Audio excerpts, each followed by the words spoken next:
Bonjour à tous, bienvenue au Parvis Saint-Jean pour cette causerie donc, en écho au spectacle Une nuit à la présidence, donc sur le thème l'Afrique d'aujourd'hui est-elle l'Europe de demain.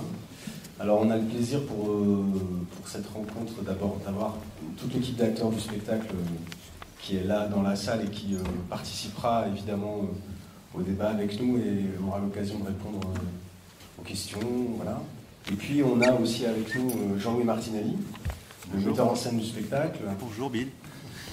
C'est la première fois que Jean-Louis Martinelli présente un de ses spectacles à Dijon. Voilà, donc on est assez fiers, le centre dramatique, d'avoir pu accueillir Jean-Louis Martinelli, un metteur en scène important du théâtre français qui a dirigé des institutions importantes dans notre pays, le Théâtre National de Strasbourg, le Théâtre de Nanterre-Avandier notamment. Ce spectacle a d'ailleurs été créé, présenté au Théâtre de Nanterre. Et puis à ses côtés Gilles Roussel, fin connaisseur de l'Afrique, qui a été enseignant, consultant sur des projets liés à l'Afrique, et puis aussi attaché culturel en République démocratique du Congo. Voilà, donc on va lancer cette conversation un peu avec deux idées de départ, disons. La première, c'est simplement de demander un peu à Jean-Louis comment est née cette aventure africaine et ses liens avec l'équipe du spectacle. Et puis ensuite, on demandera simplement à Gilles Roussel de nous donner quelques éclairages, son ressenti sur le spectacle, comment est-ce qu'il l'a vu, et puis s'il peut nous donner quelques pistes. Et puis assez vite, je pense qu'on lancera un débat avec notamment les acteurs qui sont là dans la salle. Mais je donne tout de suite la parole à Jean-Louis, peut-être pour nous donner quelques éléments de contexte sur le spectacle. Oui, sur le spectacle, et comme tu dis, sur la rencontre et sur l'histoire. Alors quand tu trouves que c'est trop long, tu m'arrêtes. Parce que, idem pour moi. Bon, déjà, on va parler de la rencontre, mais moi ce que je souhaite, c'est que ce travail, on l'a fait avec ce groupe d'acteurs, et je dirais que il y a marqué de façon parfois un peu abusive sur des affiches mise en scène et texte Jean-Louis Martinelli. Alors je ne sais pas comment ça a été présenté ici, j'ai pas eu le temps de lire, mais ce travail-là s'est fait ensemble à partir d'improvisation, à partir de discussions. Ça, je raconterai après. Mais pour ce qui est de l'histoire, moi, si je me suis retrouvé à Bobo-Dioulasso, c'est de la faute à Moussa qui est là, Moussa Sanou, qui il y a plus d'une douzaine d'années, je crois à peu près 14 ans, avait fait une demande à ce qui s'appelait à ce moment-là l'AFA, l'Association française d'action artistique. Maintenant c'est devenu l'Institut français, je crois. Moussa avait adressé une lettre en disant voilà, on est un groupe d'acteurs, metteurs en scène qui vivons et travaillons à Bobo-Dioulasso, et on souhaiterait qu'un metteur en scène français vienne travailler avec nous. Moi je ne connaissais pas du tout l'Afrique, j'y avais jamais mis les pieds. Et j'ai répondu favorablement à la demande, puisqu'il se trouve que Catherine Trottmann, à ce moment-là, m'avait dit que c'était bien que je quitte la direction du TNS. Donc j'étais à peu près libre pour y aller. Je suis parti, donc 3 semaines à Bobo-Dioulasso. Et je suis parti avec quoi ? Avec beaucoup d'idées préconçues sur l'Afrique, de fait. J'avais même un peu peur d'y aller, parce que je me disais souvent, j'ai chopé des maladies. Je me souviens, j'étais parti avec ma fille, j'avais appelé plusieurs fois pour savoir quel était l'état des conditions sanitaires à Bobo-Dioulasso. Et je suis parti avec deux textes. Un texte de Max Rouquette, qui est une version de Médée, et un petit texte de Coltès qui s'appelle Taba Taba. Et pourquoi j'avais pris cette version de Médée, c'est que je me souvenais de lectures de Pasolini et d'Heiner Müller, disant l'un et l'autre que le seul endroit où on pouvait encore avoir accès au sentiment du tragique, c'était l'Afrique. Je me suis dit, bon, on va vérifier ce postulat de départ. Donc on a travaillé pendant 3 semaines avec Moussa et son groupe autour de Médée. Pour moi, j'y allais pas du tout pour faire un spectacle, c'était...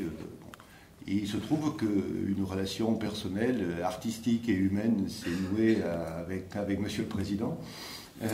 Et à partir de là, est née l'idée de réellement monter le spectacle. je vais la faire courte. On avait monté une première version de Médée, et on a monté quelques années après, 4-5 ans après, et c'est le spectacle avec lequel c'est le premier spectacle que j'avais présenté au Théâtre de Nanterre quand j'y suis arrivé. Pour moi, c'était un signe, c'est-à-dire que d'ouvrir sur un répertoire. C'est-à-dire que la question que l'on se pose régulièrement, en tout cas que moi je me pose régulièrement, c'est pourquoi je n'ai pas dans les salles de théâtre la même diversité de population que celle que j'ai dans le métro ou dans le RER. Ça paraît un peu con comme question, mais pour moi elle est essentielle. C'est-à-dire que je n'ai pas renoncé à l'idée que le théâtre puisse parler à tout le monde, et en tout cas que la salle de théâtre représente l'ensemble du corps social. Et ça, je crois que ça passe par le corps des acteurs que l'on dresse sur une scène, et quelles sont les fictions qu'on raconte, et ça passe par le répertoire. D'où un répertoire assez fort que j'ai développé à Nanterre, d'une part avec tous les spectacles qu'on a fait avec les copains du Burkina, et également des spectacles avec plusieurs auteurs ou algériens, ou qui parlaient des questions de l'Algérie ou du Moyen-Orient. Donc ça, c'est une parenthèse. Donc ça a donné, ce compagnonnage a donné lieu à cette version de Médée qu'on a repris 5 ans plus tard. Et entre-temps, on avait croisé Odile Sankara, qui avait traduit pour la version de Médée, qui avait traduit les psaumes de Max Rouquette, qui les avait traduits de français en bambara, de façon à ce que Relema puisse les mettre en musique. C'était la première collaboration qu'on avait aussi avec Relema il y a une douzaine d'années.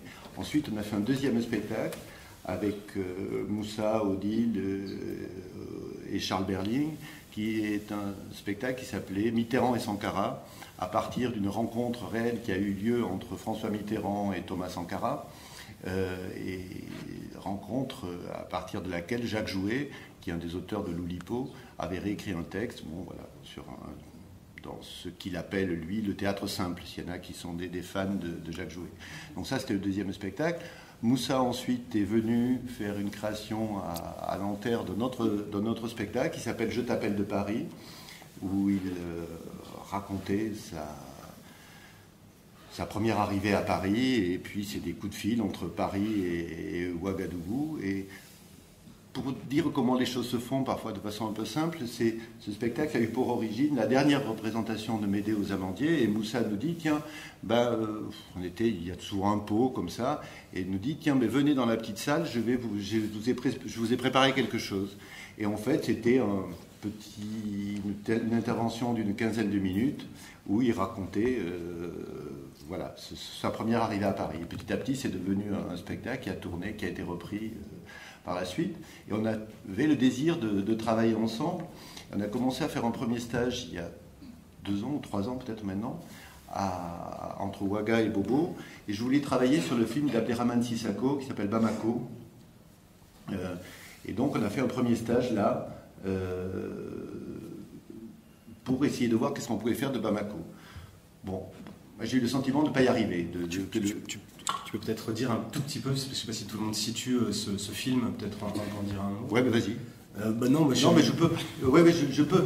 Bamako, c'est un procès qui a lieu dans une cour. C'est un vrai faux procès qui a lieu dans une cour. C'est un procès des institutions financières internationales. C'est un procès du Fonds monétaire international et de la Banque mondiale qui a lieu dans une cour, et la vie de la cour se mêle. À propos d'Abderrahmane Sissako, je vous invite à aller voir le film qu'il vient de faire, qui s'appelle Timbuktu, qui vient de sortir ces jours-ci. Toujours dit qu'on n'est pas réellement arrivé à faire. On a fait une première ébauche qu'on a présentée à Bobo Dioulasso avec des stagiaires, mais on avait le désir de continuer à travailler là-dessus. Donc le groupe s'est reformé, et on a commencé à travailler en visionnant énormément de documentaires. Et suite au visionnage de ces documentaires, en gros, on passait 1 heure ou 2 à voir des documentaires, et ensuite il y avait un travail d'improvisation qui se faisait. Et comme ça, on a monté des séquences qui tournaient autour de tous les sujets que l'on voit dans le spectacle. Très vite, il y avait l'idée d'avoir et de finir le spectacle avec le texte de Thomas Sankara que Bill interprète à la fin, ce texte qu'il a prononcé à l'ONU en 87, je crois, sur la question de la dette. Et ça a été la première. Ensuite, on a passé une dizaine de jours à Ouagadougou. On a demandé à Aminata Traoré, qui est l'ancienne ministre de la Culture du Mali, qui a écrit Le Piège notamment, je crois, enfin un certain nombre de bouquins, de venir travailler avec nous. Donc elle a passé une semaine avec nous, et là, on notait, notamment Odile et moi, on notait un peu ce qu'elle disait. Le personnage que joue Odile Sankara dans la pièce emprunte très fort aux thèses d'Aminata Traoré. Bon voilà, ça s'est monté comme ça, et de façon tout à fait naturelle. C'est Ray Lema à qui j'ai demandé de faire la musique sur le spectacle, et là Ray m'a dit, mais il y a un type que tu connais pas, qu'il faut absolument que tu rencontres, c'est celui qu'il nous faut dans le spectacle, c'est Bill. Et voilà, et ça fait l'équipe s'est montée comme ça. Et ce spectacle, on l'a créé au Festival de Naples il y a 18 mois. Ensuite, on est allé jouer à Hambourg, ensuite à Nanterre, et là, ça tourne dans un certain nombre de lieux en France cette année. Mais il faut que je m'arrête parce que... Je ne sais pas s'il y a si Odile ou Moussa veulent rajouter un mot. Ouais, si tu dis des bêtises, Moussa... À cet état à ce moment de la discussion, ou si on avance encore un peu. Bon, voilà, c'était simplement pour donner des éléments de contexte et comprendre un peu comment la pièce s'est construite et inventée, mais pour élargir un peu la discussion, je vais tout de suite demander à Gilles Roussel peut-être simplement de réagir assez simplement sur le spectacle, et puis d'essayer d'ouvrir quelques perspectives par rapport à ce qu'on a vu sur scène ces derniers soirs et qu'on pourra encore voir cet après-midi. Oui, on va essayer d'être rapide sur les sensations que ce spectacle m'a évoquées. La première sensation, c'est de revoir Odile Sankara, que je n'avais pas revu depuis 19 ans, qui était stagiaire avec moi à Cotonou dans une belle opération qu'on avait montée, qui était financée à l'époque par l'Union européenne et qui s'appelait Afrique Création, qui consistait à Lomé et à Cotonou à contribuer à la formation ou à la mise en résidence ou à un certain nombre d'actions d'artistes africains, et de nombreux artistes africains dont on entend parler sur le continent africain, parce qu'il fallait que ça se passe en Afrique, c'est ce qu'on souhaitait ardemment. Maintenant s'illustrent qu'ils soient des chorégraphes, des romanciers, des acteurs et des acteurs culturels de toute région. Alors ça, c'est le premier plaisir. Le deuxième plaisir, c'est l'humour. C'est quelque chose que, en regardant le spectacle, je me disais, il y a 15 ans, c'était pas possible. Il y avait de part et d'autre une espèce de crispation dans les rapports entre la France et l'Afrique, ou entre l'Europe et l'Afrique, qui n'aurait pas permis cet humour. Or, c'est bien une des choses, en tout cas, bon, je pense que Jean-Louis pareil, qui me plaît en Afrique, c'est cette mise en distance que représente l'humour. C'est-à-dire qu'il y a des rapports politiques compliqués, tendus, inégaux, injustes, voire avec un poids d'histoire parfois très lourd, très terrifiant même. J'ai habité 9 ans en République démocratique du Congo, avec ce Zaïre, c'est un pays, là on peut parler au cœur des ténèbres de la difficulté donc, du rapport colonial. Peut-être moins en Afrique de l'Ouest, c'est vrai, mais quand même. Et donc cet humour est omniprésent. Il n'est pas spécial d'ailleurs spécifique au rapport politique. Il est aussi, la pièce le montre bien, sur les rapports sexuels, sur des choses qui choquent un peu, hein, sur par exemple, le viol ou l'instrumentalisation du corps des femmes. Bon, c'est un sujet d'humour. Et il est vrai que pour vivre en Afrique, notamment pour vivre entre blanc et noir, parce qu'on est blanc, on est noir, c'est comme ça. Et il faut cet humour, il faut cette distance, elle est permanente, elle nous aide non seulement à vivre, mais elle nous aide à prendre conscience de d'abord le côté éphémère de ces relations, et aussi le côté de transformation. On voit, alors ça c'est le deuxième point que je voudrais aborder, c'est que la pièce, de ce point de vue-là, montre une maturité africaine qui va grandissant. Ça fait à peu près 25 ans que je travaille en Afrique de façon soit permanente, soit temporaire. Et il y a eu des changements absolument colossaux, considérables. Il y a des pays qui bougent à des vitesses stupéfiantes. Je pense notamment aux pays qui étaient frontaliers de là où j'habitais, c'est-à-dire les pays du cône sud de l'Afrique, la Zambie, la Tanzanie, le Botswana, l'Afrique du Sud, bien sûr. On a entendu parler On parle jamais des pays qui vont bien, hein. On parle jamais de la Zambie, on parle très peu de la Tanzanie, jamais de la Namibie, très peu du Botswana. Le Zimbabwe, à cause de caractère particulier de son dictateur, on en parle un petit peu, mais relativement peu, etc. Malawi, les autres pays. Et en fait, ce sont des pays qui bougent de façon considérable, qui ont adopté des gouvernances qui sont très particulières à eux, qui sont des gouvernances démocratiques, par rapport auxquelles on n'a plus aucune leçon, c'est le moins qu'on puisse dire d'ailleurs, à donner, et qui vont leur chemin. Et donc on a cette Afrique-là, et bon, moi j'habitais de l'autre côté de la frontière, mon pays c'était la République démocratique Congo. Et évidemment là on entre dans l'Afrique des conflits, l'Afrique de la cupidité, des prédations, même thème qui est abordé hier, que malheureusement pour lui, le Burkina Faso commence à découvrir sur la malédiction minière, la malédiction des ressources. Le pays démocratique du Congo est sans doute le pays le plus riche du monde en matière de ressources de toute nature. Tout ce qu'on peut citer comme ressources possibles, c'est un jeu, hein, des fois, il n'y a pas, si, il y a partout. C'est un pays extraordinairement riche et qui est le dernier pays d'Afrique en termes de PIB, puisque le PIB par habitant de RDC, c'est moins de $400 par an et par habitant. Donc, voilà, même en Afrique, on est par exemple moins de 3 fois le PIB de la Zambie voisine, hein, et le PIB de la Zambie voisine prend une hausse considérable entre 6 et 8 points par an depuis 15 ans à peu près, et donc on arrive maintenant à un pays qui s'équipe, qui commence à vivre, qui est un pays passionnant et dynamique, et on a ce contraste. Donc ce à quoi m'a fait penser la pièce, c'est ce contraste africain. On parlait, la question c'était de savoir si l'Afrique était l'Europe de demain. L'Afrique, en fin de compte, pour moi hein, qui aussi habité longtemps en Afrique du Nord, en Égypte notamment, est beaucoup plus contrastée que l'Europe. L'Europe a une unité religieuse, de groupes linguistiques, de climat, etc., qui n'est pas celle de l'Afrique, qui, elle, a beaucoup plus de fractures, notamment les fractures géographiques, le Sahara. Enfin bon, on ne va pas rentrer dans les détails, mais il y a une diversité africaine qui est beaucoup plus grande, et cette diversité, on la retrouve aussi dans la question de l'évolution de l'Afrique. Hein, on la retrouve avec des situations qui sont tout à fait fracturées, au bon sens du terme, ou au mauvais, ça dépend de ce qu'on a en tête, mais on voit que l'évolution africaine est à X vitesse. L'Afrique a fait en 60 ans, depuis son indépendance, un trajet que nous, Européens, on a mis 200, 300 ans à accomplir.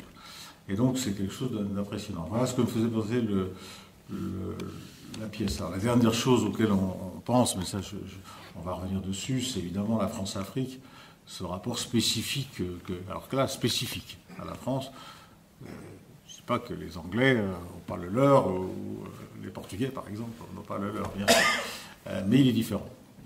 Et nous, comme toujours avec nous, Français, ça passe évidemment par les relations directes avec l'État. Et la seule chose que je souhaiterais, c'est que Jean-Louis Martinelli, un jour, monte une pièce spécifiquement sur la France-Afrique, peut-être vu pas toujours par les Africains, mais vu le fonctionnement de l'État, de nos réseaux, de nos pouvoirs et de nos mœurs. Juste pour répondre, juste sur l'Afrique d'aujourd'hui, c'est l'Europe de demain, ça visait sur un point et un point spécifique, qui est le rôle des organisations financières internationales.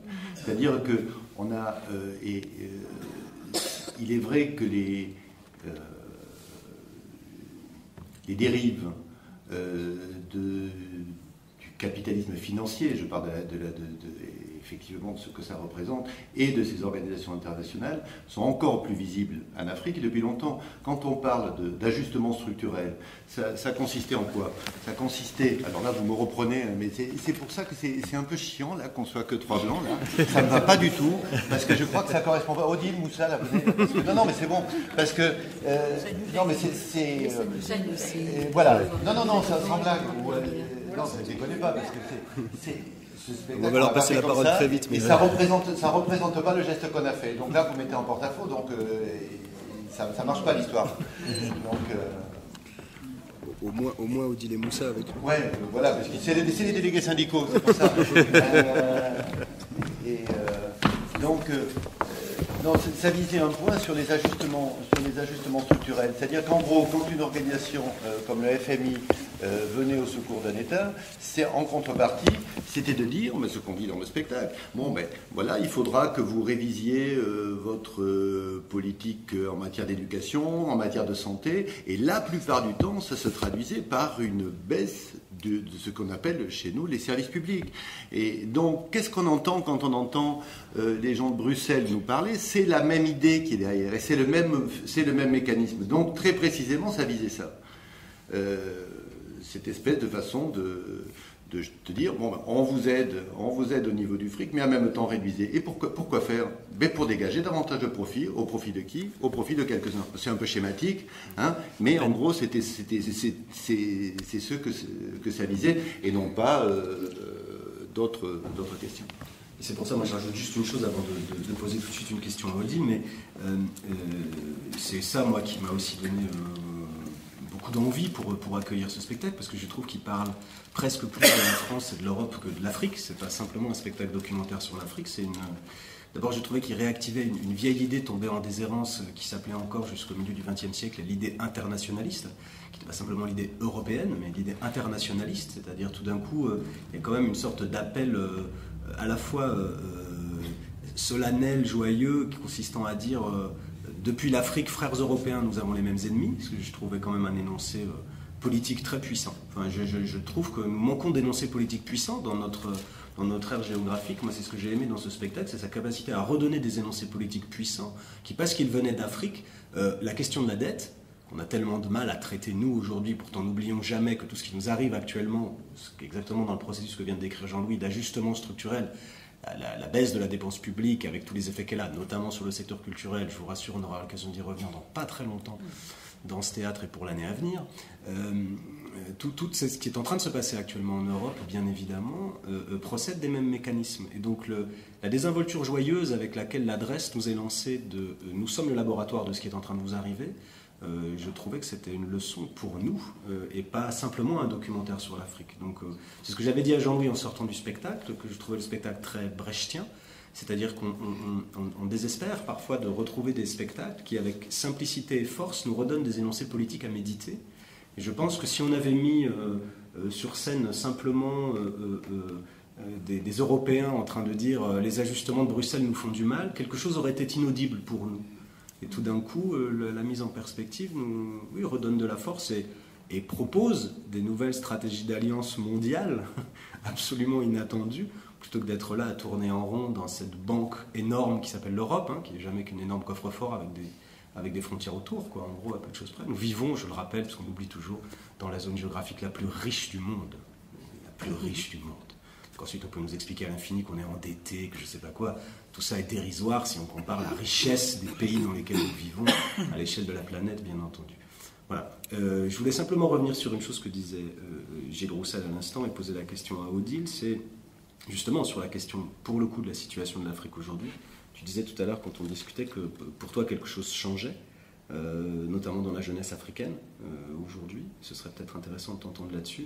Et puis peut-être d'avoir quelques clés, quelques perspectives sur ce qui se passe actuellement au Burkina, si tu voulais éventuellement en dire un mot. C'est juste pour t'embêter, t'obliger à parler. Merci. Bonsoir.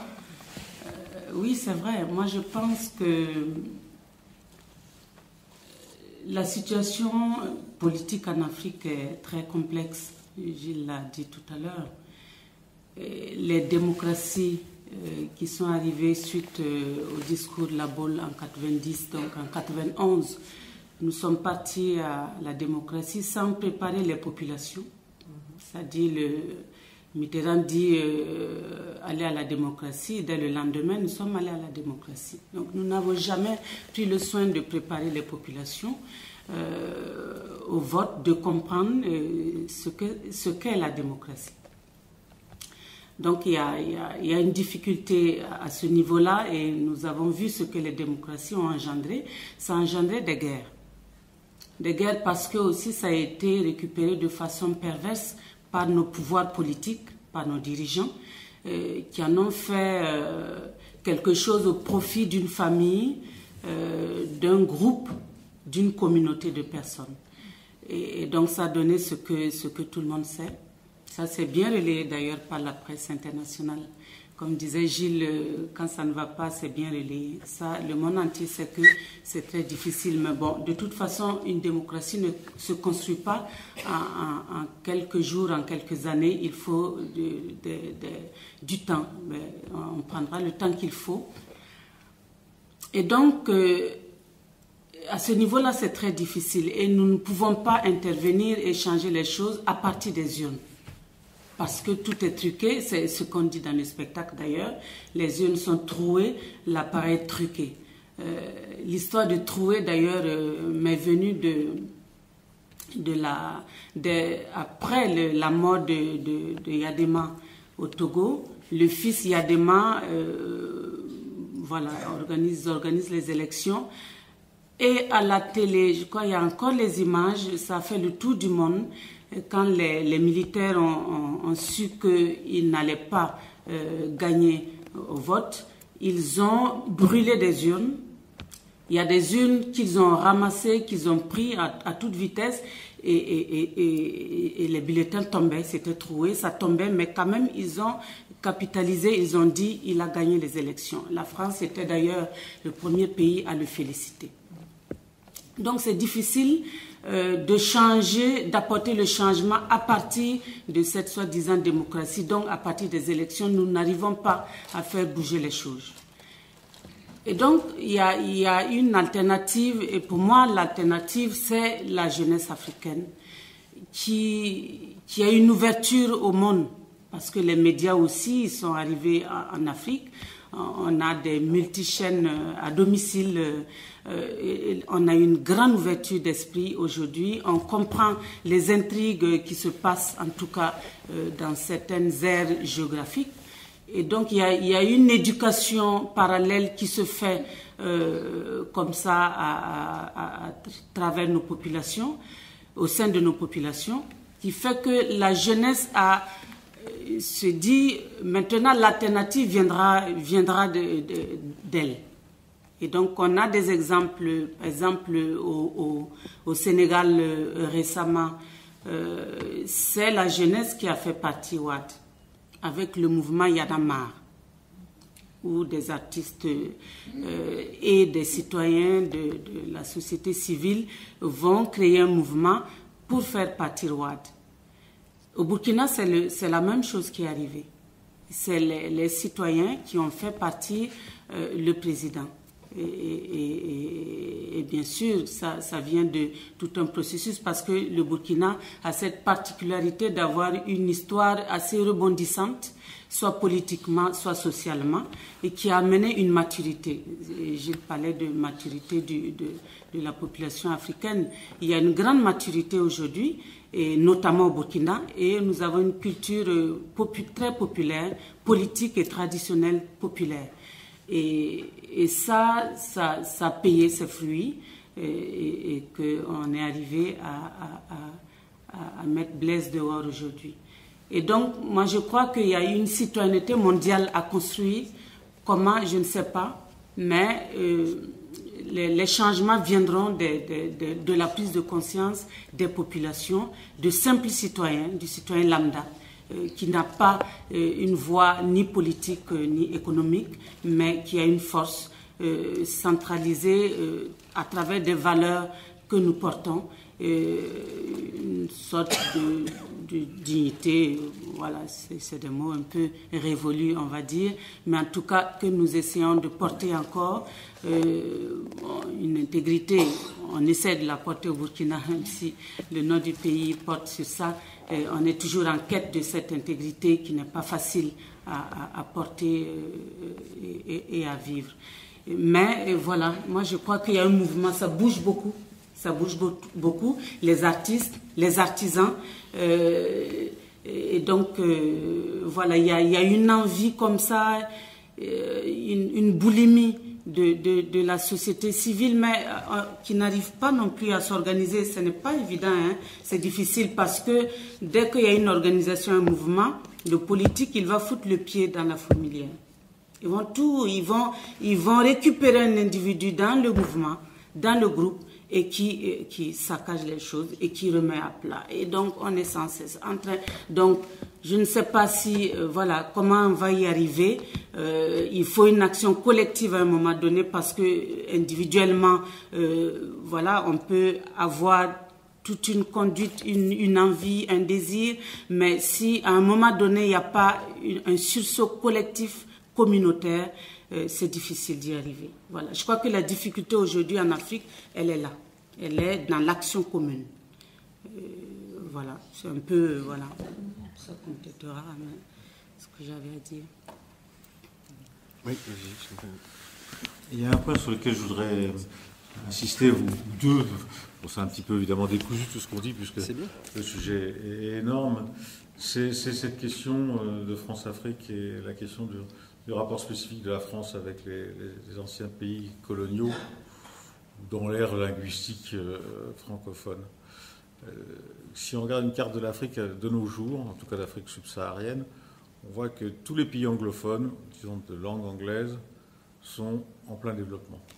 Même ceux sur lesquels la presse souvent dit un certain nombre de choses, même ceux qui sont confrontés à des problèmes graves, comme par exemple le Nigeria, sont des pays très dynamiques économiquement et dont la société a pris en charge ses propres affaires. Et ce qui frappe quand on va dans les pays anglophones, c'est que, par exemple, une pièce comme celle d'hier ne serait pas abordée du tout de cette façon-là. Je ne sais pas d'ailleurs comment elle serait abordée. J'avoue que j'en ai aucune idée d'ailleurs. Mais ce qui frappe, c'est que les Africains de ces pays-là sont très distanciés de l'Europe. Comme le dit Odile, alors ça c'est une caractéristique générale de l'Afrique, tous les gens sont très très au courant. D'ailleurs c'est absolument passionnant quand on est dans n'importe quel coin, je pense que Jean-Louis pourra confirmer de l'Afrique, pour le moindre match de football, pour la moindre réunion du PMU, pour le remplacement de tel ministre au gouvernement français ou je ne sais quoi, les Africains peuvent discuter à l'envie et à l'aise de tous ces problèmes-là. Mais par contre, ce qui différencie, je crois, les anglophones des francophones, c'est qu'il y a une espèce de confiance, de confiance en eux qu'ont les anglophones et que n'ont pas les francophones. Alors, il y a eu plein d'anthropologues qui ont essayé d'analyser ces questions-là. Bon, je ne rentre pas dans ce débat-là, mais c'est vrai que, par exemple, il y a des pays qui, outre l'Afrique du Sud, mais par exemple le Ghana, par exemple le Botswana, la Tanzanie, etc. Bon, il y a toute une série de pays qui font vraiment figure de leaders moraux et politiques du continent et qu'on n'a pas, nous, francophones.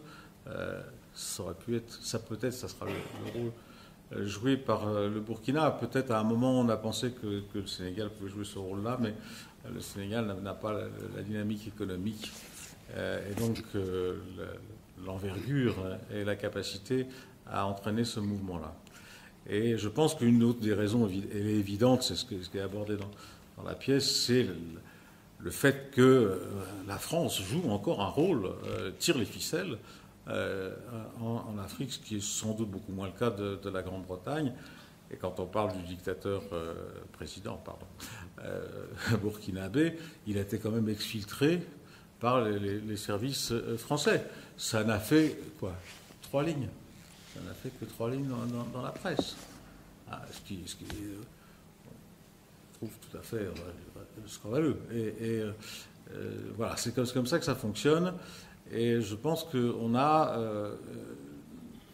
en France, c'est peut-être l'expatrié qui parle là, hein, et donc je suis atteint du syndrome de l'expatrié, qui est un syndrome très classique.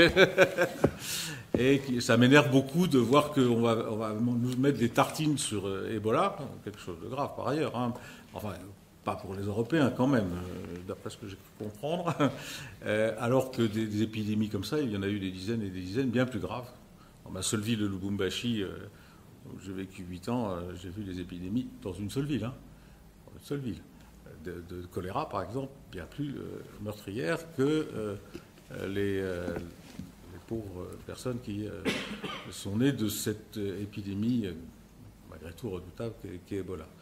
Tout simplement parce que, évidemment, certainement, du point de vue de la capacité catastrophique et donc des motifs et donc d'attractivité de la presse, les pauvres épidémies de choléra au Katanga, évidemment, ne pesaient pas lourd par rapport à Ebola. Et je pense que c'est un des grands problèmes que rencontre l'Afrique dans son rapport, enfin plutôt l'Europe d'ailleurs, dans son rapport à l'Afrique, c'est une mise en perspective et une connaissance de la réalité africaine qui est très souvent insuffisante. Et très souvent, c'est vrai que ça me met en rage. Quand j'étais attaché culturel, par exemple, à Lubumbashi, j'étais au cœur pratiquement, ça dure encore, du plus grand conflit mondial depuis la Seconde Guerre mondiale. La guerre des Grands Lacs, c'est le conflit et de très loin, le plus meurtrier et le plus complexe aussi de la planète depuis 70 ans. J'ai pas vu un journaliste, j'ai vu une écrivaine belge néerlandophone, formidable d'ailleurs, qui s'appelle Liv Joris, que je recommande, La danse du léopard, Mon oncle du Congo, L'heure des rebelles, etc. Voilà, donc j'ai tout ce que j'ai vu en 4 ans. Et je trouve qu'il y a, par rapport à l'Afrique, un manque d'intérêt, avec encore trop d'images épinales, sur les maladies, sur les conflits, sur la Chine-Afrique, enfin, etc. Et je pense que ce qui est intéressant dans la pièce qu'on a vue hier, c'est aussi cette remise en perspective.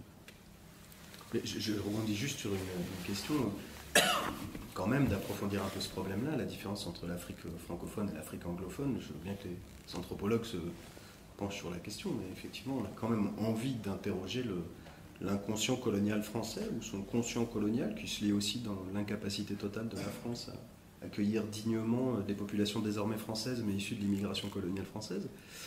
La montée actuelle est très angoissante du Front National en témoigne. C'est quand même toujours la même histoire et la même question. Donc c'est effectivement plutôt du côté de la France qu'on a envie de poser des questions. Je ne sais pas s'il faut la poser plutôt à Odile et à Moussa ou plutôt à Gilles, mais peut-être Odile pour commencer, sur la France-Afrique et les rapports que la France entretient avec ses anciennes colonies. Je ne sais pas si je serai capable d'y répondre parce que c'est une question. On ne connaît pas les coulisses de la France-Afrique. On la connaît en gros en Afrique. On sait que la France tire les ficelles, on sait qu'elle est présente. Mais ce qui se passe dans l'antichambre des palais, la population civile n'en connaît pas. Il y a une très belle association Survie qui était dirigée par François Verschave, qui a écrit Noir Silence, la France-Afrique. Et c'est vrai que quand tu lis la France-Afrique, tout y est dedans. Depuis, comment il s'appelle Focard. Depuis Focard. Donc, est très très bien écrit, vraiment dans les détails. C'est comme ça que moi j'ai appris des choses en lisant la France-Afrique. Mais sinon, les citoyens lambda africains ne connaissent pas réellement ce qui se passe dans la France-Afrique. C'est très complexe, c'est très jardin secret des palais. Donc, non, ce n'est pas une question à laquelle je peux répondre. Ce que je peux dire, c'est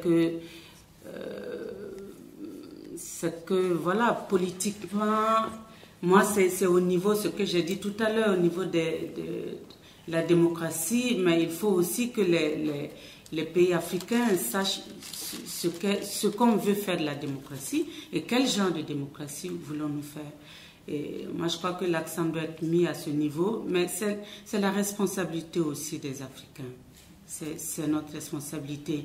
C'est facile aussi de toujours dire, voilà, la France a fait ci, la France nous fait ça. Mais moi, je prends toujours l'exemple d'une famille.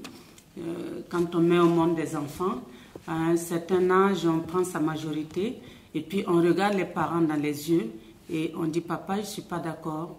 Ce point de vue, et le papa il se rend compte que l'enfant il a grandi et il est obligé d'avoir une autre façon d'aborder son gamin, et ils vont discuter les yeux dans les yeux, ou des fois s'il n'est pas trop orgueilleux, le papa va dire oui c'est vrai, tu as raison, je suis d'accord avec toi. Donc, les pays africains, je crois qu'à un moment donné, il faut aussi qu'on prenne notre indépendance et notre liberté et qu'on grandisse et qu'on ne soit pas toujours des marionnettes à la solde de la France. C'est un jeu d'intérêt. Si en face, celui qui est en face se laisse manipuler, eh bien l'autre va manipuler. C'est humain. C'est humain. C'est une posture humaine. Si dans un groupe il y a des conflits d'intérêts, si en face l'autre il se laisse manipuler, l'autre va toujours manipuler. Donc à un moment donné, il faut quitter aussi ce discours-là, parce que sinon ça nous conforte nous Africains. Mais c'est difficile, hein. C'est un sujet inépuisable, c'est très difficile. Il y a des choses qui se passent et tu te dis mais quand même, il faut qu'on nous laisse tranquille. Et des fois tu te dis quand même, il faut que nous aussi, mais personne n'a la réponse. Moi je suis content qu'Odile dise ça, parce qu'en tout cas même sur une quinzaine d'années, moi j'ai vu le discours changer. À savoir ce que j'entendais, c'est-à-dire que on est passé le discours sur la colonisation, et c'est bien qu'Odile tu dises ça, parce que il est moins présent. Et ce qui et c'est pas pour autant que ce devoir de mémoire où je vais pas tenir le discours de l'autre en disant il faut en finir avec la culpabilisation et ça, mais ça c'est pas ça dont il est question, mais c'est une autre étape, et j'ai l'impression qu'on est passé des coulisses du monde politique à une action économique, à un pillage en règle qui a été favorisé certes par les politiques, mais dont le relais est pris par les grandes entreprises et qui dégagent des profits. Donc là, pour le coup, on revient à ce que dit Odile, c'est comment celui qui est possesseur de matières premières va pouvoir les vendre au juste prix et pouvoir partager avec la population. C'est vrai que les figures comme Focard, comme Pasqua, aujourd'hui, moi j'ai du mal à les identifier dans la vie politique française, alors qu'elles étaient très visibles.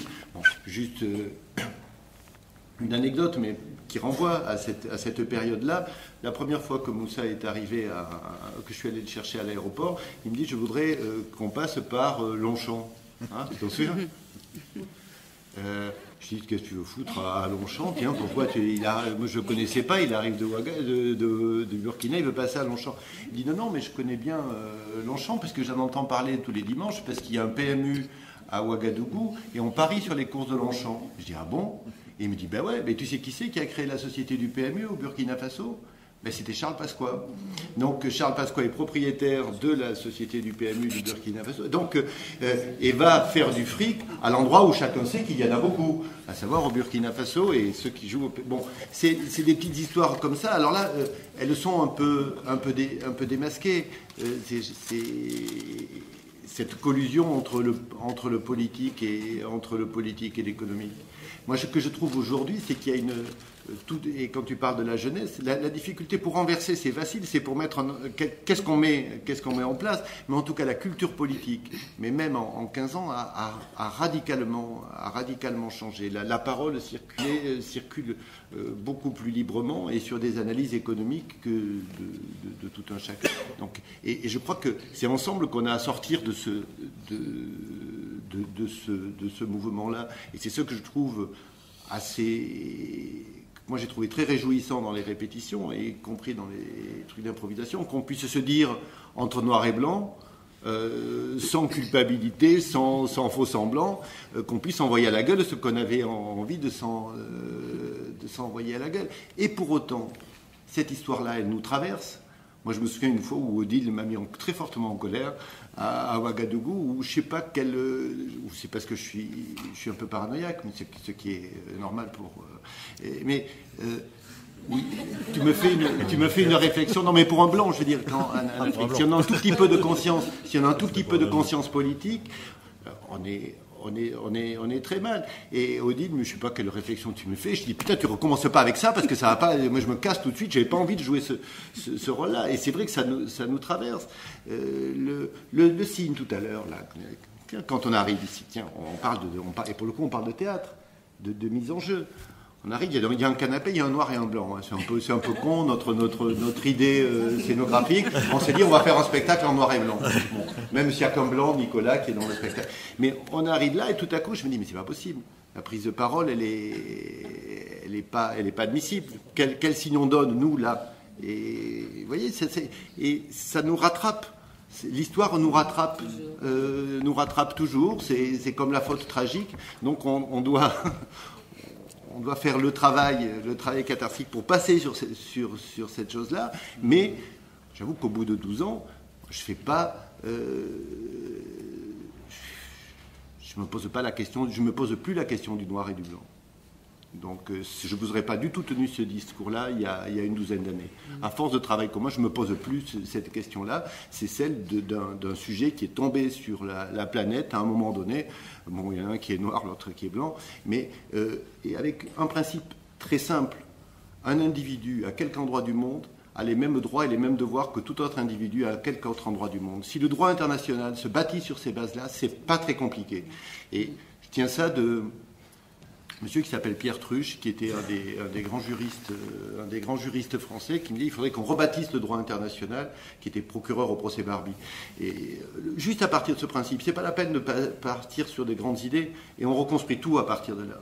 Et c'est ça qu'on a à faire entre nous, en tout cas au niveau de l'artisanat du théâtre, et que je crois qu'on a réussi à faire ensemble. C'est pour ça que je m'arrête. C'est juste pour dire que, en tout cas, à notre niveau, ça s'est déjà très bien passé. Tu l'as déjà évoqué. L'histoire du spectacle du T'appelle de Paris est partie de là, parce qu'à un moment donné, la franchise dans nos relations d'amitié, de travail au niveau du théâtre Nanterre-Amandier m'avait amené parfois à critiquer les Français aux Français sans savoir, ou je me surprenais des fois à dénigrer les Africains aussi aux Français sans savoir. Et c'est ça qui a amené la blague de raconter quel est le fossé qui continue toujours de séparer l'Afrique de l'Europe et qu'est-ce qu'il faut faire. Gilles, tu voulais dire quelque chose? Oui, peut-être qu'il faut, je ne sais pas, que vous posiez des questions. Juste un point, je voyais des haussements de sourcils quand on a évoqué Charles Pasqua. Je voudrais juste raconter une histoire. Non pas pour raconter une histoire, mais c'est simplement pour souligner aussi le manque de vigilance des Français par rapport à ces questions. Alors l'histoire c'est la suivante.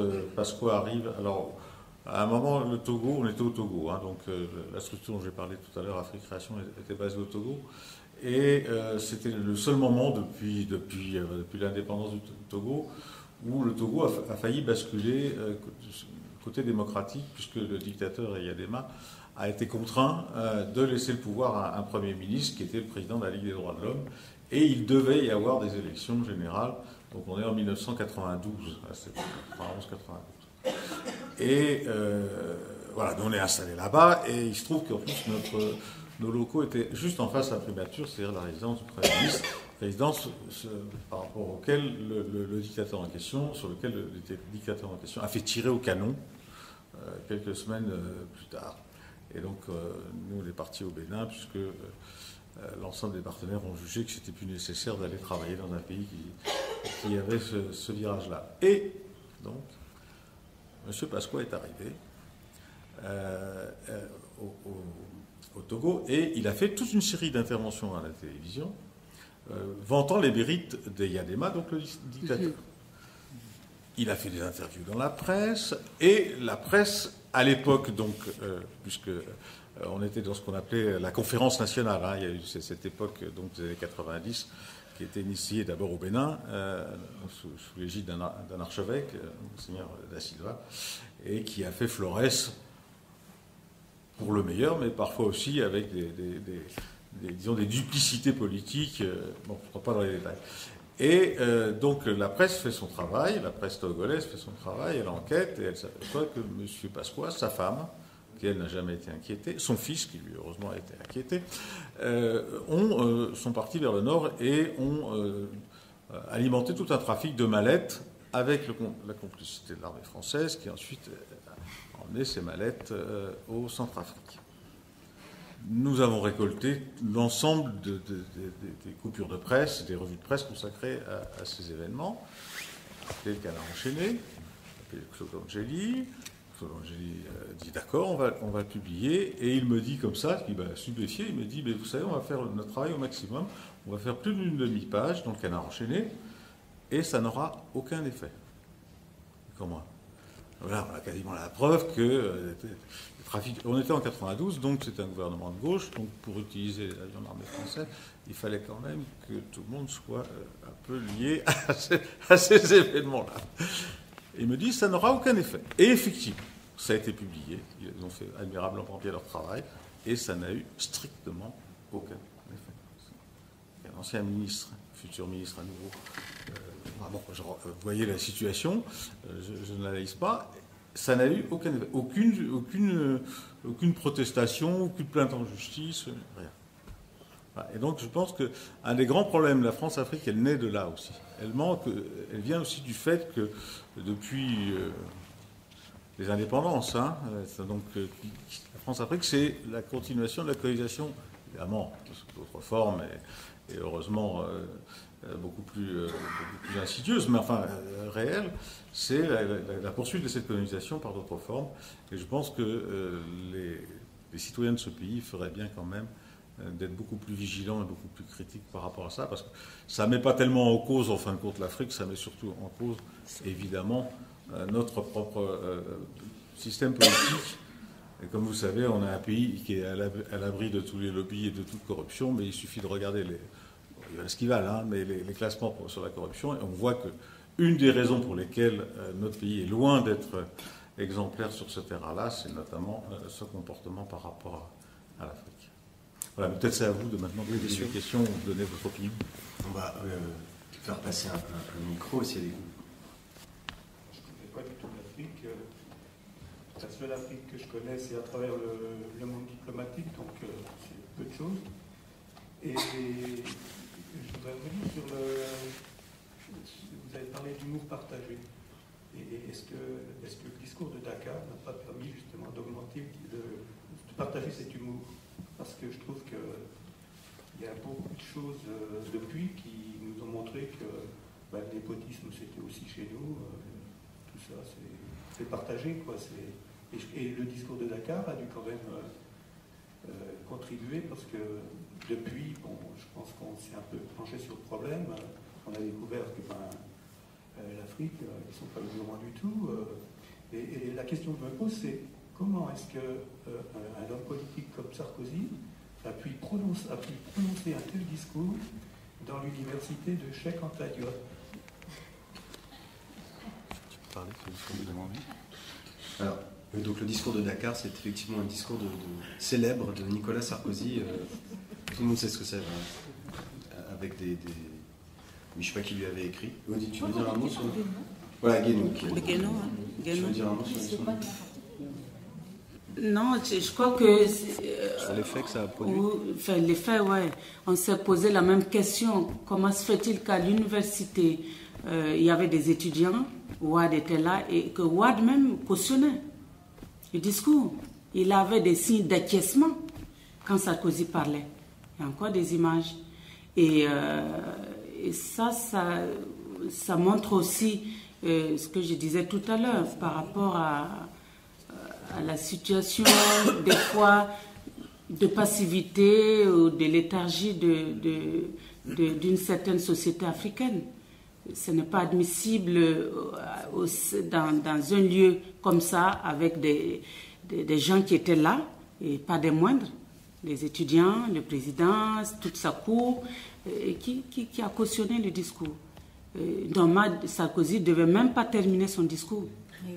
Non, il ne fallait pas lui laisser terminer le discours. À un moment donné, il fallait un soulèvement sur place. Il y a quand même des intellectuels africains qui ont écrit contre l'antidote de ce discours-là. Il existe dans un recueil d'une dizaine d'intellectuels africains qui ont écrit pour répondre à ce discours-là. Mais bon, c'était un peu tard. Mais ce qu'on peut dire, c'est que Oui, pardon, ce qu'on peut dire, c'est que Sarkozy connaît de l'Afrique ce que son ami M. Jean Bolloré lui raconte. Bolloré, dont il est question dans le spectacle, puisque c'est une anecdote qui renvoie au spectacle. Et Moussa anime un festival à Bobo-Dioulasso, et ils étaient subventionnés pour, je sais pas, 2000 € par Bolloré qui avait assuré le transport de matériel. Et il se trouve que ça revient dans le spectacle, puisqu'à un moment donné on parle de la société Boléro, et le président de l'association Moussa, quand il présentait les sponsors du festival, au lieu de dire la société Bolloré, avait dit la société Boléro. Moi ça m'avait fait beaucoup rire, donc ça s'est retrouvé dans le spectacle. Mais le paradoxe, c'est qu'au moment où on va piller le sous-sol, on déshabille tous les instituts français qui développent un travail culturel en Afrique, à tel point qu'on est de moins en moins présent sur ce territoire-là. Alors Hollande vient de faire le malin là à Dakar. Il est parti avec qui? Il est parti avec Claude Chirac. Il est parti avec Jérôme Clément. Rien que des gens qui ne travaillent plus directement sur l'Afrique. Et dans le même temps, on n'arrive plus. La France ne joue plus son rôle sur un plan intellectuel et artistique dans la plupart des pays d'Afrique. Quelqu'un comme Dieudonné Niambouna, par exemple, me disait que, bon, pour le coup, je ne sais pas si c'est vrai, hein, mais parce que je mets entre guillemets, mais qu'il avait plus facilement des aides du Goethe Institut aujourd'hui pour travailler que des instituts français. La plupart de ce que je vois, et ça fait une dizaine d'années, qu'il y a une paupérisation. Et moi, je me souviens avoir posé directement, parce que vous parlez de Sarkozy, lui avoir posé directement la question en disant qu'est-ce qu'on fout et pourquoi on abandonne l'Afrique comme ça sur le plan artistique. Et il me dit, mais, comme il tutoie tout le monde, on n'est pas potes, on mange pas ensemble. Mais et donc il me répond ça en me disant, de toute façon, on n'a pas que l'Afrique à s'occuper. C'est un continent certes important, mais il faut qu'on soit présent sur l'ensemble de la planète. Et l'Afrique, c'est plus aussi important que ça. Donc il y a une méconnaissance réelle des liens qui nous lient et des liens culturels qui nous lient. Très fortement à ce continent. Donc je crois que le discours de Sarkozy, d'une part, bon, il peut dire un truc un jour, un autre truc le lendemain, pour répondre directement à votre question. Donc Guénaud lui a écrit, Guénaud il a dû voulu faire le malin, il s'est pris pour... il a des accents pasoliniens, paraît-il, quelquefois, comme ça. Donc il a voulu jouer la provocation, mais c'est une grosse connerie. Hein, je crois qu'il faut pas y voir, mais ça s'appuie réellement sur de la méconnaissance. Réellement. C'est-à-dire que... Et encore une fois, le seul truc, c'est de considérer comme une... toujours dans le truc de la France-Afrique, c'est la ELF, la pompe Afrique, hein, ça s'appelait. Il y a un bouquin là-dessus qui s'appelait ELF, la pompe Afrique. Et pour Sarko, c'est que ça. C'est que ça. Mais vous savez, c'est très ancré. Hein. Je me souviens une fois où on s'est engueulé très fort avec un diplomate au Burkina Faso. Dans les locaux de l'ambassade de France, on a failli faire un mini-scandale, parce que ce responsable des services culturels à ce moment-là, à qui je demande quels sont les artistes plasticiens que je pourrais voir au Burkina, me dit, la seule chose intéressante au Burkina Faso, c'est le tour cycliste du Burkina Faso. Ce monsieur était payé par la France pour développer une activité dans le milieu artistique. Donc on l'a traité de tous les noms. Je me souviens, j'étais avec Charles Berling à ce moment-là, je crois que le type, il a failli se faire taper sur place. Mais ça continue. C'est-à-dire que, pour le coup, je dirais que nos services sont aussi divers que les d'Afrique. Il y a des gens absolument formidables qui font un boulot. Mais en tout cas, il y a de moins en moins de moyens. Il faut le savoir, ça fait 10 ans qu'on réduit nos moyens à cet endroit-là. Par contre, on facilite l'accès aux entreprises multinationales pour aller travailler dans ces pays. C'est chaque fois la croix et la bannière pour obtenir des visas pour les acteurs. Là aussi, nous on a fait des interventions auprès du ministère de la Culture en disant que c'est des artistes avec qui on travaille régulièrement, qui ont une possibilité de libre circulation, c'est pas très compliqué. Et chaque fois, Moussa fait, 4-5 jours d'attente auprès du consulat, alors que ça fait une dizaine d'années qu'ils viennent en France. On n'est pas foutu de trouver un statut. Bon. Et justement, les programmes... Ah, tu veux parler, Gilles? Juste, je passe à une suggestion à Jean-Louis, c'est que ces histoires de visa pourraient être le sujet de très très belles... Alors ça peut être une comédie ou une tragédie, mais il y a des blogs anti-visa. Il faut savoir que ce soit d'ailleurs les Français, parce qu'il faut savoir aussi que même les Français maintenant ont un mal fou. Par exemple, j'ai des amis à Lubumbashi qui sont bloqués sans passeport parce qu'on leur demande, des Français, hein, on leur demande d'aller à Kinshasa, 2200 km, billet aller-retour $700, sans compter l'hôtel, enfin tout ce que vous imaginez, la perte de travail pendant une semaine. Voilà, pour avoir leur passeport français. Il y a des choses absolument incroyables. Et on fait lever les gens à 3 h du matin pour qu'ils fassent la queue à 3 h du matin. Enfin, ça, je pense qu'ils savent mieux que moi. C'était juste pour dire que les programmes d'ajustement structurel ont été imposés en Afrique justement pour appauvrir et rendre les États dépendants. Une fois que vous êtes dépendant, donc on va dire ne recrutez pas beaucoup à la fonction publique et donc nous allons vous apporter l'aide. Et donc comme vous n'avez pas les moyens et que vos institutions ne marchent pas bien, nous allons vous aider. Alors, on vient avec les sociétés, justement, Areva, Bolero, etc. Et donc, ces sociétés-là, donc privatisées, donc on va privatiser, et c'est les mêmes sociétés qui vont venir prendre nos sociétés. Et donc, c'était une manière détournée de faire du pillage, autrement. Et ça, c'est pour ça que la révolution, de toute façon, n'en a pas voulu. Et c'était le premier couac parce que la révolution a dit non, on ne veut pas de ce programme d'ajustement. Nous allons faire notre programme d'ajustement structurel. Et en 4 ans, nous l'avons fait de nous-mêmes. Et nous avons construit en 4 ans ce que 20 ans, 30 ans, et certains n'ont pas pu le faire. Donc je crois que ça montre bien la duperie que ces programmes-là voilà, voulaient faire. Vous avez une question, je crois. Oui, une réaction. À la fois une question et peut-être une remarque en revenant peut-être sur la pièce ou certains aspects et aussi de la question de cet après-midi, du débat de cet après-midi, l'Afrique est-elle d'aujourd'hui, est-elle l'Europe de demain? Moi j'ai vu, en dehors des questions purement monétaires et d'ajustement qu'on voit, alors qu'on voit plus en Grèce, mais qu'on voit quand même aussi arriver dans d'autres pays, donc peut-être la France.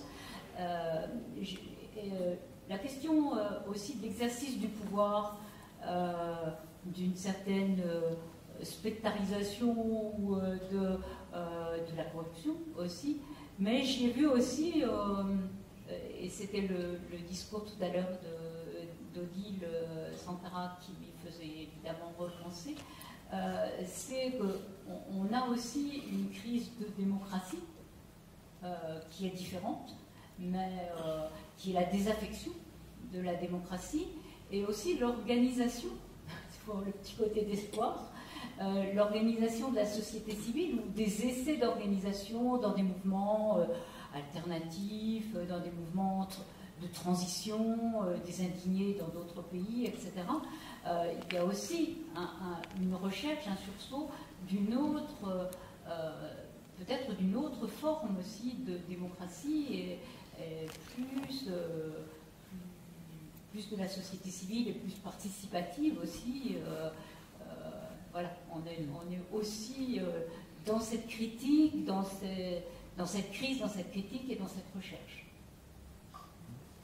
Ouais, c'est sûr, donc pour en revenir, sans commenter le discours de Dakar, il est clair que, notamment en France, dans très très peu de temps, on n'aura aucune leçon de démocratie donnée à qui que ce soit, ça c'est sûr. Oui, moi j'étais voisine de monsieur, puisque j'ai vécu et travaillé au Gabon pendant plusieurs années, j'étais assez proche de la présidence, et je voulais dire qu'il y a quand même une certaine connivence. Les différentes sociétés qui s'implantent ont pour obligation de prendre un associé dans la famille du gouvernant. Il faut le dire. Bien sûr. Donc le pays est pillé par... Oui, par une collusion des deux. Ce qui est la même chose au Burkina, où pour monter une société, il fallait que Madame Compaoré, que Chantal Compaoré soit au conseil d'administration. Tout à fait, hein? Oui. Elle est actionnaire dans toutes les... Et je vous félicite vraiment pour ce que vous avez fait au Burkina. C'est magnifique. C'est magnifique. Les Africains de Burkina. C'est grandiose. Parce qu'on sait que votre démocratie est muselée par l'armée. On a vu ça au Congo. Les éléments du Congo, les soulèvements ont pu aboutir De toute façon, c'est une grande responsabilité, cette situation au Burkina en ce moment. C'est une responsabilité très lourde parce que nous n'avons pas droit à l'échec. À partir de là, si nous réussissons ça, ça dit que les autres pays vont aussi, on ne va pas calquer, hein, mais ça va faire bouger les choses et peut-être le monde aussi. Donc, en cela, nous en sommes très conscients et c'est pas simple. Voilà, c'est une grande responsabilité. La société civile, en tout cas, veille à ce que ça soit une réussite, qu'on aille jusqu'aux élections. Et voilà, donc, on croise les doigts. Et, Je voudrais juste insister sur un aspect qui a été souligné par vous et par d'autres. Un petit bémol par rapport à ce qui a été dit, c'est vrai que les plans d'ajustement structurel sont souvent extraordinairement délétères, surtout quand ils s'exercent sur des budgets dont on ne va pas inonder de chiffres, mais les budgets sont d'une faiblesse incroyable. Il faut savoir par exemple que le budget du Togo, par exemple, c'est un truc qui m'est resté, est égal au budget de la ville de Grenoble. Il faut savoir que le total du budget de l'Afrique subsaharienne hors Afrique du Sud est à peine supérieur au total de la Belgique. Pour 600 millions, 700 millions d'habitants à peu près. Donc déjà, effectivement, les plans d'ajustement structurel ont des effets souvent extrêmement brutaux. Mais je pense que le principal problème, ça reste, et c'est partagé cette fois-ci par l'ensemble des acteurs, la corruption. Je crois que c'est ça le problème numéro un. Et notamment parce qu'elle est encouragée par les États. Notamment parce qu'elle est encouragée par les États.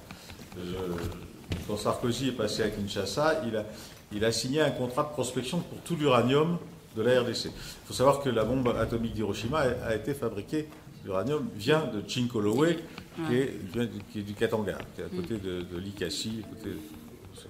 Et donc c'est un pays qui, de tout temps, a une réputation d'avoir un potentiel de richesse en uranium très important. Bon, Areva n'y va pas tout simplement parce qu'elle n'a pas encore trouvé les moyens et que, comme Sarkozy, vous savez, c'est un feu follet, il n'a pas assuré le coup, comme on dit. Donc, voilà. Et c'est un des grands problèmes aussi du système français, qui est un système très étatisé, qui fait qu'on voit, par exemple, dans plein de régions d'Afrique, notamment l'Afrique australe, très riche, potentiellement en minerais et autres richesses, sources d'énergie. Et on voit que c'est un peu le problème de la Chine-Afrique notamment, mais pas seulement. Hein. On voit le Brésil, on voit le Maroc, on voit les Américains, on voit tout le monde. Et on voit les Africains, notamment les Sud-Africains. Et les Français sont extrêmement timorés et il leur faut tout un accompagnement étatique et une espèce de corruption d'État qui est dans nos mœurs. Hein. La France-Afrique, elle est là. Les autres sont plus habitués à la corruption de terrain, on va dire. Alors on va prendre la dernière question parce qu'après il faut quand même qu'on libère le plateau pour les acteurs. Oui, du coup, bonsoir. À vos écouteurs, on a commencé par parler de la démocratie. On parle maintenant de la corruption. En fait, ce qui m'apparaît important, c'est surtout la démission du rôle des États. C'est elle qui permet la corruption. Et on fait passer à la démocratie qui finalement est complètement fictive. Est-ce qu'on arrive à des sociétés maintenant où finalement ce que faisait la France-Afrique, j'allais dire ouvertement, aujourd'hui, c'est les entreprises qui le font. Et c'est encore plus grave parce qu'il n'y a aucune gestion étatique. Et la crise de l'euro, est-ce que c'est pas celle-là aujourd'hui? C'est dans ce sens-là qu'on dit l'Afrique d'aujourd'hui, l'Afrique. Oui, bien sûr. Pour moi, je réponds oui.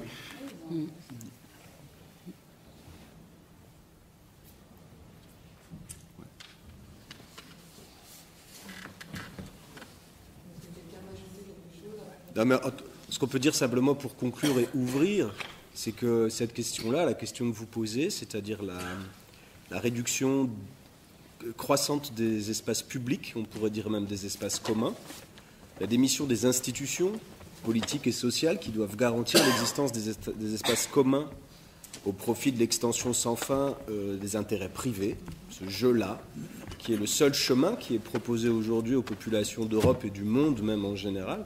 C'est la grande question qui nous attend, la question de savoir si on veut bâtir les contours d'un monde habitable ou simplement d'un monde rentable. Et nous, bientôt, nous allons avoir cette question très vivement posée.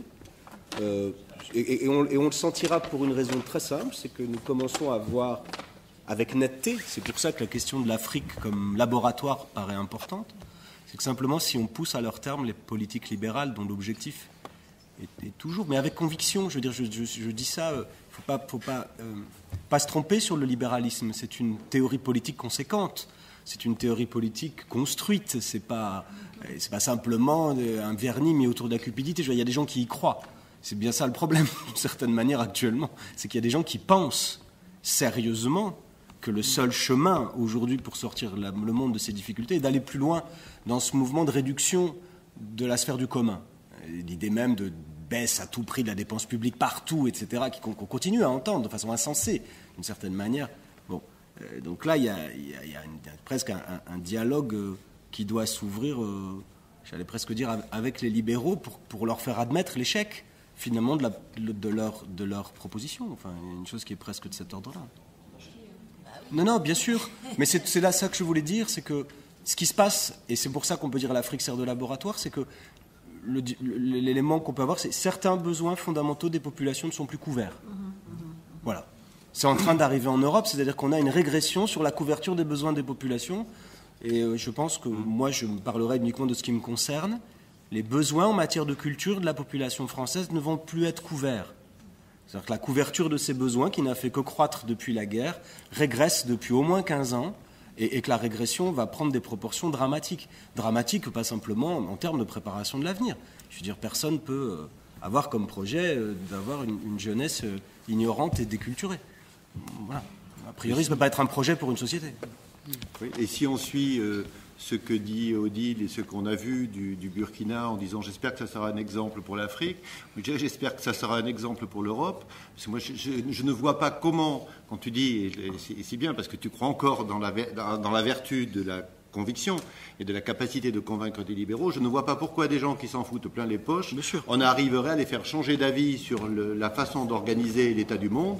Donc moi je ne vois que des mouvements insurrectionnels du type africain, du type citoyen, qui à un moment donné vont dire stop. Je ne vois pas comment ça peut cesser. Pourquoi quelqu'un qui bénéficie de tout ce qu'il peut bénéficier va renoncer par philanthropie? Non. Ce n'est qu'un rapport de force et à un moment donné, il faudra que les populations le posent.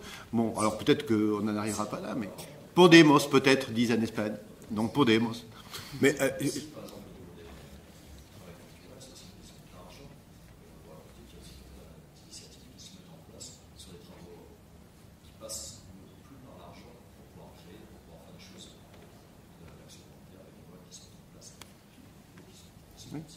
pas sûre qu'on entende tout ce que vous... Et en plus, il va vraiment falloir qu'on arrête. Je voudrais finir pour qu'il n'y ait pas d'ambiguïté. Quand j'ai dit qu'il fallait convaincre les libéraux, je ne pensais pas que cette conviction allait être seulement intellectuelle. Hein. Merci beaucoup. Il faudra qu'on les... nous les porterons avec